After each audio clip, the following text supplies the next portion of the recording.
Assembly budget సమావేశాల ముగింపు సందర్భంగా చివరి రోజును సీఎం కేసీఆర్ సుదీర్ఘ ప్రసంగం చేశారు. కేంద్ర ప్రభుత్వంపై తీవ్ర విమర్శలు గుప్పించారు. అలాగే ఉపన్యాసంలో బీజేపీ ఎమ్మెల్యే ఈటెల రాజేందర్ పేరు పలుమార్లు ప్రస్తావించారు. ఆయన పేరుతో పాటు ప్రశంసలు కురిపించిన వైనం రాష్ట్ర రాజకీయాల్లో హాట్ టాపిక్ గా మారింది. దీనిపై మరింత సమాచారం మా political bureau chief Ram assembly నుండి అందిస్తారు. సభల గవర్నర్ ప్రసంగంతో ప్రారంభమైన అసెంబ్లీ బడ్జెట్ సమావేశాలు నేటితో ముగిశాయి. మొత్తం అటు అసెంబ్లీ ఇటు కౌన్సిల్ సమావేశాలు కూడా ఇవాళ ముగుస్తున్నాయి.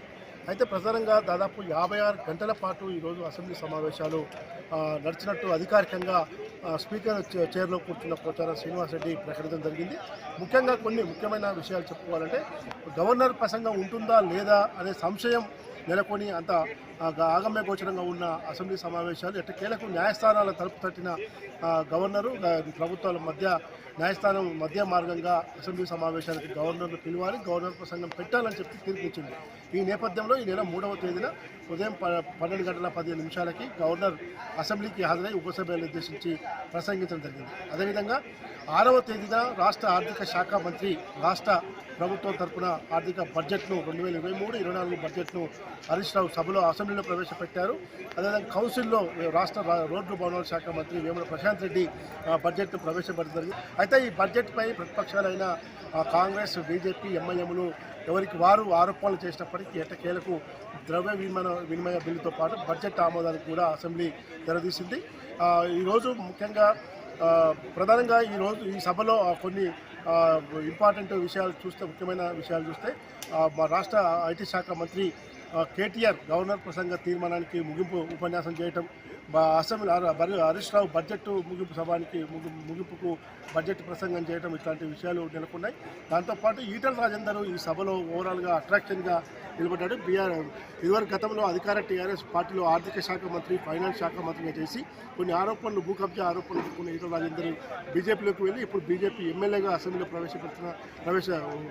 అసెంబ్లీకి అడుగు పెట్టాడు. అయితే గతంలో 2-3 సమావేశాలకి వివిధ కారణాల రీత్యా అసెంబ్లీకి రానివ్వకుండా ప్రభుత్వం అడ్డుకుంది. అయితే ఎటకేలకి ఈ సమావేశాలకు మాత్రం పూర్తిగా ఆయన సభలో పాల్గొనడం జరిగింది.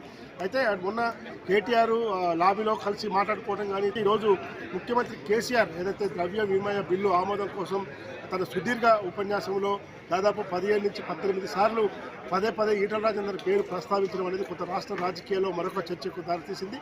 ముఖ్యమంత్రి కేసీఆర్ కూడా ప్రధానంగా కేంద్ర ప్రభుత్వ తీరు, భవిష్యత్తులో కాంగ్రెస్, బీజేపీలు దేశాన్ని పాలించి ఎట్లా విఫలమయ్యాయి, భవిష్యత్తులో కాంగ్రెస్, బీజేపీలకు ప్రత్యామ్నాయంగా బీఆర్ఎస్ చేపట్టబోయే ఎజెండాను కూడా అసెంబ్లీ వేదిక తన ప్రసంగంలో ఉపన్యాసం చేయడం జరిగింది. దీంతో పాటు కేంద్రంలో మోడీ ప్రభుత్వం బడా వ్యాపారవేత్తలకు, కార్పొరేట్ శక్తులకు సహకరిస్తున్న తీరు, పేద ప్రజలను నడ్డివిస్తున్న తీరు, ఇవన్నీ కూడా ఆయన విమర్శ చెప్పడం జరిగింది. దాదాపు 2 గంటల పాటు తన సుదీర్ఘ ఉపన్యాసం చేశారు.